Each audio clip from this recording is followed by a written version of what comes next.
In those days there was in the land of Shinar a wise man who had understanding in all wisdom, and of a beautiful appearance, but he was poor and indignant.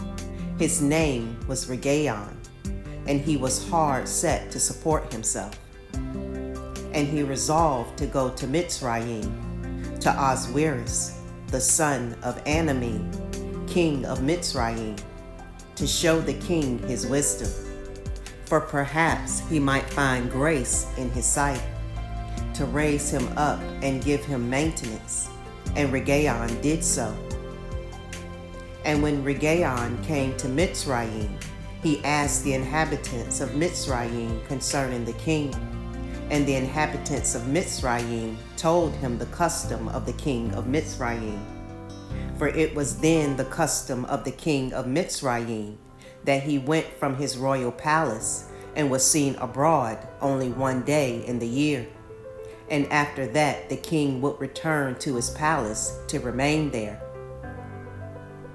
And on the day when the king went forth, he passed judgment in the land. And everyone having a suit came before the king that day to obtain his request. And when Regayon heard of the custom in Mitzrayim, and that he could not come into the presence of the king, he grieved greatly and was very sorrowful. And in the evening Regayon went out and found a house in ruins, formerly a bakehouse in Mitzrayim. And he abode there all night in bitterness of soul and pinched with hunger, and sleep was removed from his eyes. And Regayon considered within himself what he should do in the town until the king made his appearance, and how he might maintain himself there. And he rose in the morning and walked about, and met in his way those who sold vegetables and various sorts of seed with which they supplied the inhabitants. And Regayon wished to do the same in order to get a maintenance in the city. But he was unacquainted with the custom of the people, and he was like a blind man among them.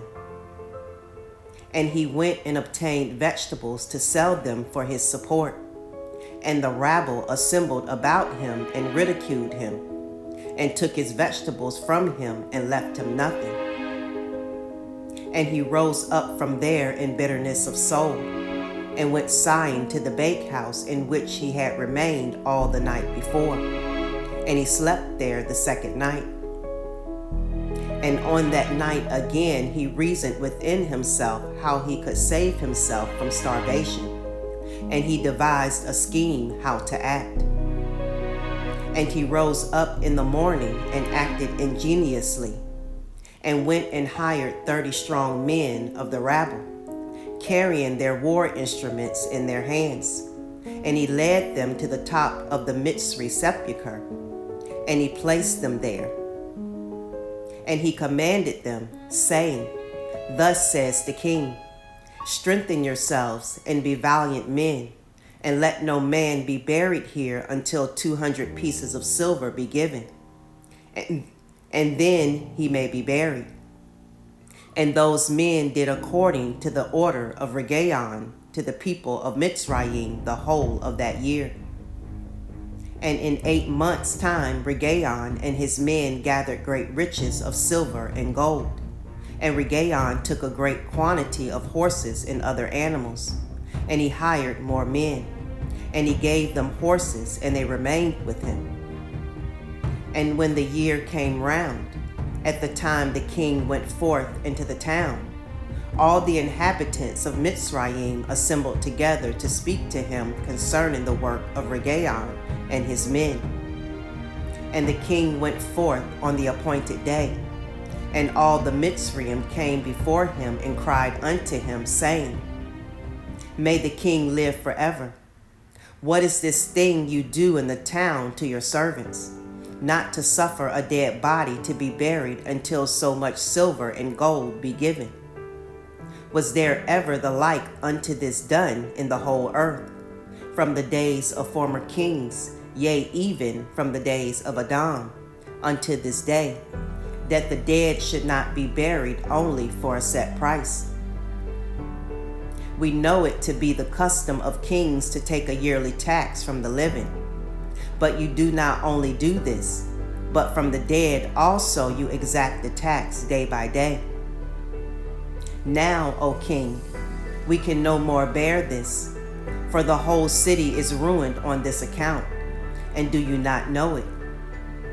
And when the king heard all that they had spoken, he was very wroth, and his anger burned within him at this affair, for he had known nothing of it.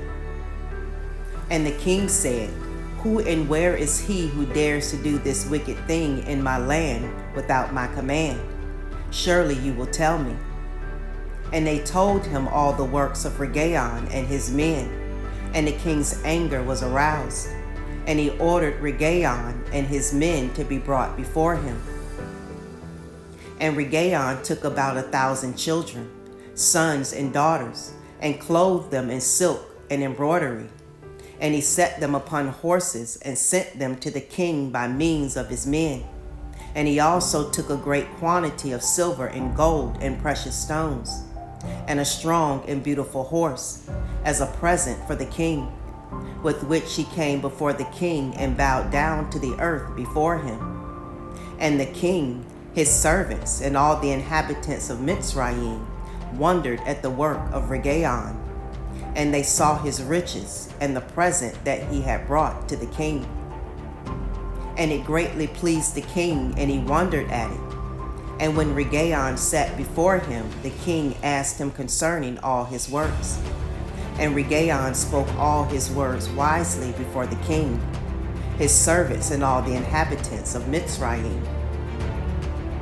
And when the king heard the words of Regaon and his wisdom, Regaon found grace in his sight, and he met with grace and kindness from all the servants of the king and from all the inhabitants of Mitzrayim, on account of his wisdom and excellent speeches. And from that time they loved him exceedingly. And the king answered and said to Regaon, Your name shall no more be called Regaon, but Pharaoh shall be your name, since you did exact the tax from the dead. And he called his name Pharaoh. And the king and his subjects loved Regaon for his wisdom, and they consulted with all the inhabitants of Mitzrayim to make him perfect under the king. And all the inhabitants of Mitzrayim and its wise men did so, and it was made a law in Mitzrayim. And they made Regaon, Pharaoh, perfect under Ahasuerus, king of Mitzrayim. And Regaon, Pharaoh, governed over Mitzrayim, daily administering justice to the whole city. But Ahasuerus the king would judge the people of the land one day in the year, when he went out to make his appearance. And Regaon, Pharaoh, cunningly usurped the government of Mitzrayim, and he exacted a tax from all the inhabitants of Mitzrayim. And all the inhabitants of Mitzrayim greatly loved Regaon, Pharaoh. And they made a decree to call every king that should reign over them and their seed in Mitzrayim, Pharaoh. Therefore all the kings that reigned in Mitzrayim from that time forward were called Pharaoh unto this day.